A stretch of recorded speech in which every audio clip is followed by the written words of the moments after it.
बाबा भोलेनाथ को प्रसन्न करने के लिए आप भी सोमवार का व्रत कर रहे हैं, तो शिव व्रत कथा को पढ़कर या सुनकर इस उपवास को पूर्ण करें। सोमवार व्रत की विधि।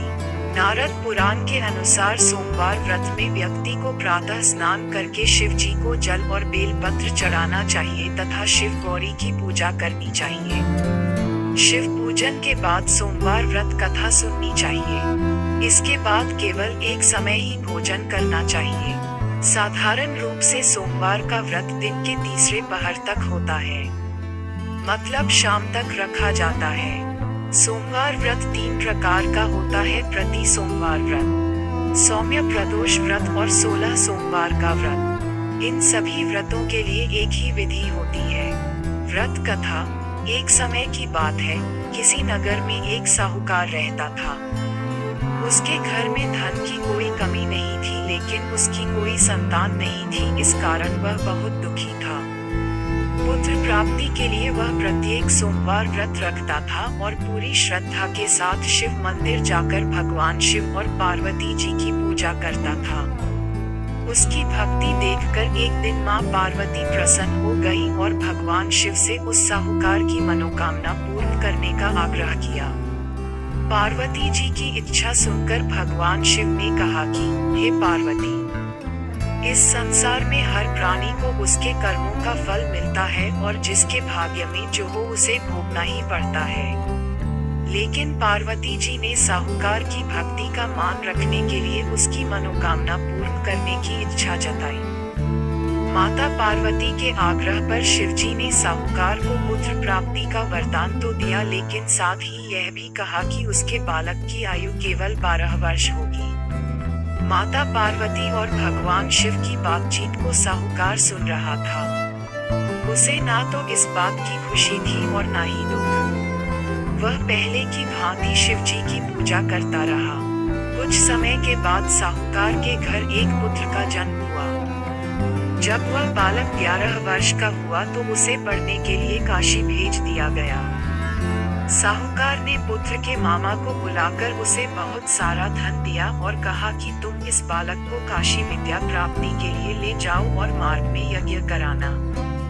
जहाँ भी यज्ञ कराओ वहाँ ब्राह्मणों को भोजन कराते और दक्षिणा देते हुए जाना।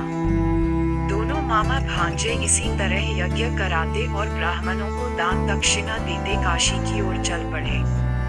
रात में एक नगर पड़ा जहाँ नगर के राजा की कन्या का विवाह था, लेकिन जिस राजकुमार से उसका विवाह होने वाला था वह एक आंख से काना था। राजकुमार के पिता ने अपने पुत्र के काना होने की बात को छुपाने के लिए एक चाल सोची।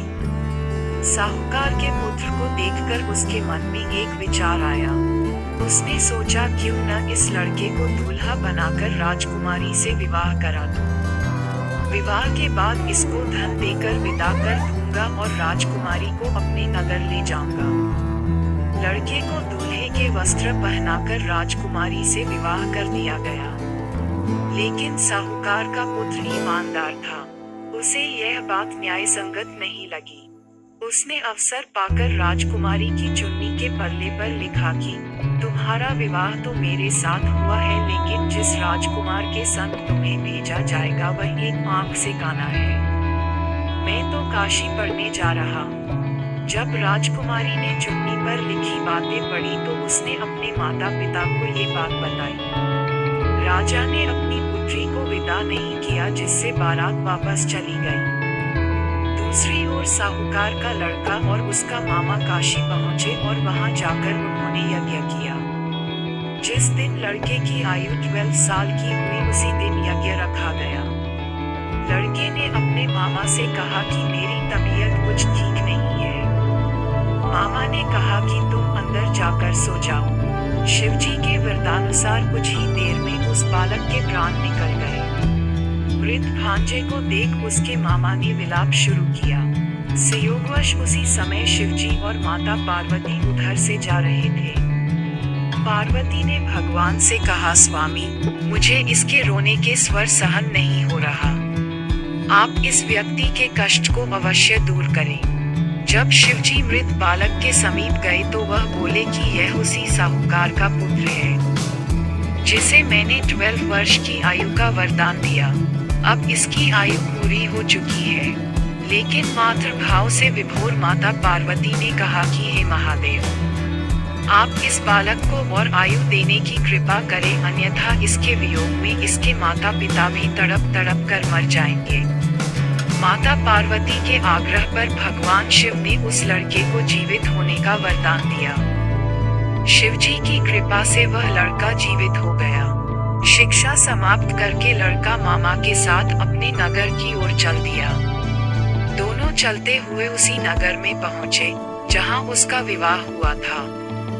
उस नगर में भी उन्होंने यज्ञ का आयोजन किया। उस लड़के के ससुर ने उसे पहचान लिया और महल में ले जाकर उसकी खातिरदारी की और अपनी पुत्री को विदा किया। इधर साहूकार और उसकी पत्नी भूखे प्यासे रहकर बेटे की प्रतीक्षा कर रहे थे। उन्होंने प्रण कर रखा था कि यदि उन्हें अपने बेटे की मृत्यु का समाचार मिला तो वह भी प्राण त्याग देंगे, परंतु अपने बेटे के जीवित होने का समाचार पाकर वह बेहद प्रसन्न हुए। उसी रात भगवान शिव ने व्यापारी के स्वप्न में आकर कहा, हे श्रेष्ठ जी, मैंने तेरे सोमवार के व्रत करने और व्रत कथा सुनने से प्रसन्न होकर तेरे पुत्र को लंबी आयु प्रदान की है। इसी प्रकार जो कोई सोमवार व्रत करता है या कथा सुनता और पढ़ता है, उसके सभी दुख दूर होते हैं और समस्त मनोकामनाएं पूर्ण होती हैं।